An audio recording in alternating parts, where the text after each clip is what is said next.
Halo semuanya, kami dari kelompok 3 kelas A akan membahas mengenai Culture, Self, and Identity yang berasal dari buku David Matsumoto dan Linda Juang yaitu Culture and Psychology chapter 13. Nah, ini dia anggota kelompok kami, ada Olin, Salma, Dias, Sipi, Vivi, dan Zalfa. Jadi, ini adalah outline dari materi yang akan kami bahas. Saya Zalfa Ayu Sofianisa, NPM 021. Saya akan menjelaskan mengenai culture and self. Defining self.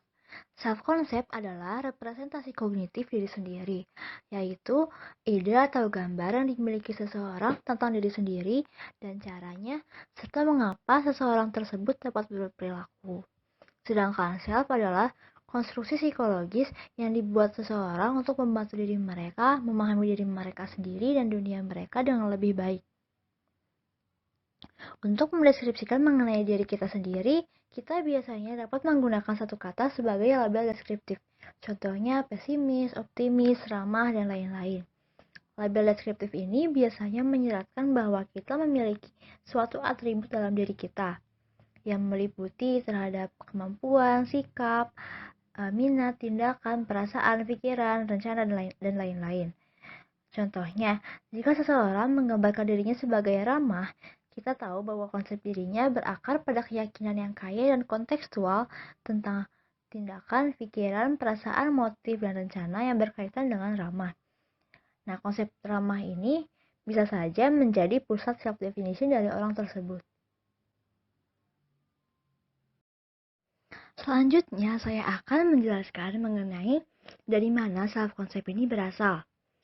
Self-concept adalah produk penting dari budaya manusia. Budaya dibagi menjadi dua, ada praktik budaya atau cultural practices dan cultural worldviews.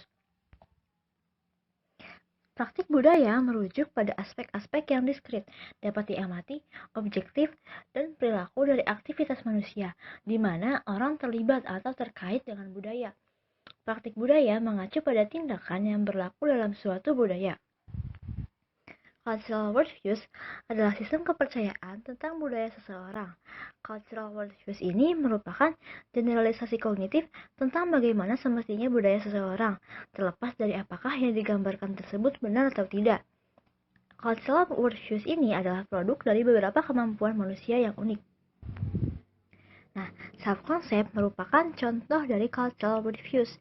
Mengapa? Karena self-concept ini merupakan bagaimana seseorang memandang dirinya sendiri atau menggambarkan dirinya sendiri. Nah, seperti cultural worldviews, konsep diri atau self-concept juga adalah generalisasi kognitif tentang diri seseorang.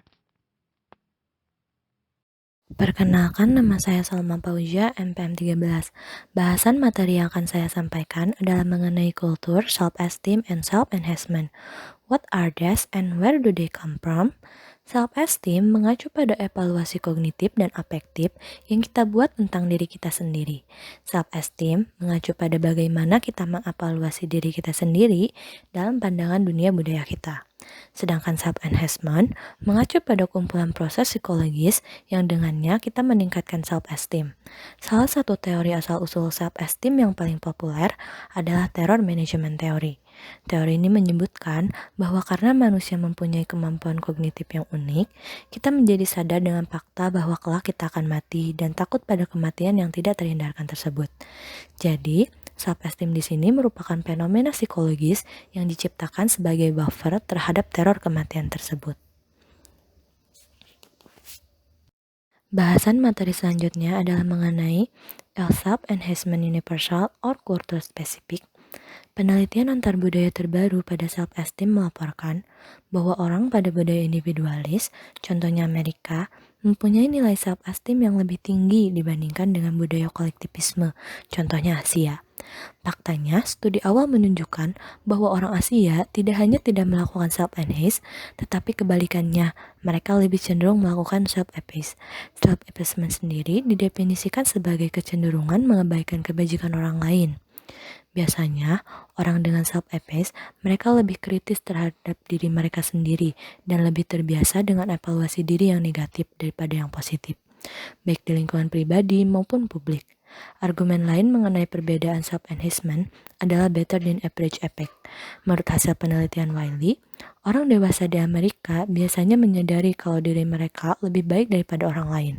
Sedangkan di Jepang, para siswa menilai kalau sekitar 50% siswa lain lebih baik dibandingkan dirinya. Nah, di slide selanjutnya kita akan membahas mengenai is self-enhancement universal or culture specific? Jadi ada kritik yang menyebutkan bahwa setiap budaya mempunyai self-enhancement-nya, hanya saja ditunjukkan dengan cara yang berbeda. Kemudian, self-enhancement mempunyai berbagai aspek, dan perbedaan lingkungan budaya dapat mendukung maupun menentang aspek yang berbeda. Lalu ada juga hasil penelitian yang dilakukan oleh Tavarodi dan Swan yang menyebutkan bahwa dibandingkan dengan Amerika, China memiliki self-liking yang lebih tinggi dibandingkan dengan self-competence. Psikolog membagi identitas ke dalam 3 bagian. Yang pertama, ada personal identity. Personal identity merujuk pada kualitas dan atribusi yang membedakan satu orang dengan orang lainnya. Kedua, ada collective identities, di mana collective identities ini merujuk pada pengakuan sebagai anggota kategori sosial tertentu, seperti pekerjaan, agama, dan budaya.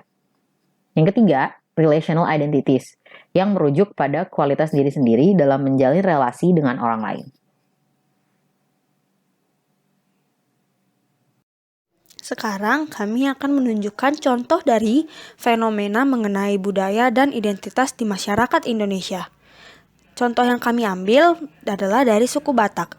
Marga yang dimiliki oleh orang Batak membuat semua orang dapat menyimpulkan bahwa mereka adalah orang Batak.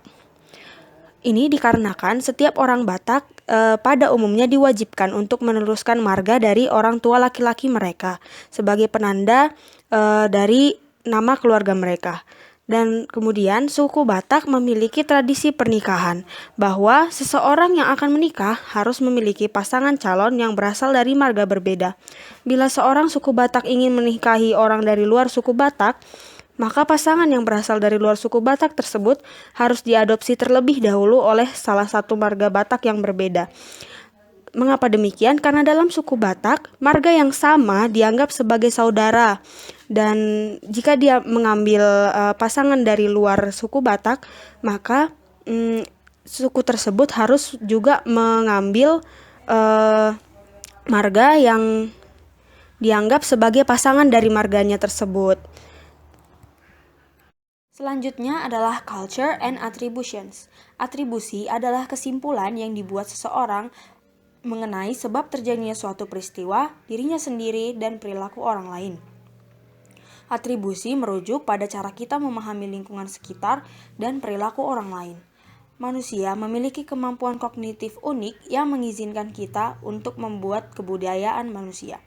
Salah satunya adalah kemampuan untuk menyimpulkan agen dalam diri seseorang sehingga dapat diketahui bahwa orang itu memiliki tujuan dan mereka melakukan sesuatu karena mereka adalah intentional agents. Kemampuan kognitif ini juga menjadikan manusia mampu membuat atribusi. Atribusi memperbolehkan kita untuk menjelaskan sesuatu, mengurutkan suatu hal, dan memaknakan dunia. Atribusi didasarkan oleh kemampuan kognitif unik manusia untuk memahami diri sendiri dan orang lain sebagai intentional agents. Dikarenakan kemampuan kognitif ini bersifat universal pada manusia, maka munculnya atribusi juga menjadi proses psikologis yang bersifat universal. Slide selanjutnya kita akan membahas mengenai konsep atribusi. Jadi di sini ada 2 konsep. Yang pertama adalah atribusi internal, di mana ini lebih mengacu pada sebab terjadinya suatu perilaku pada seseorang.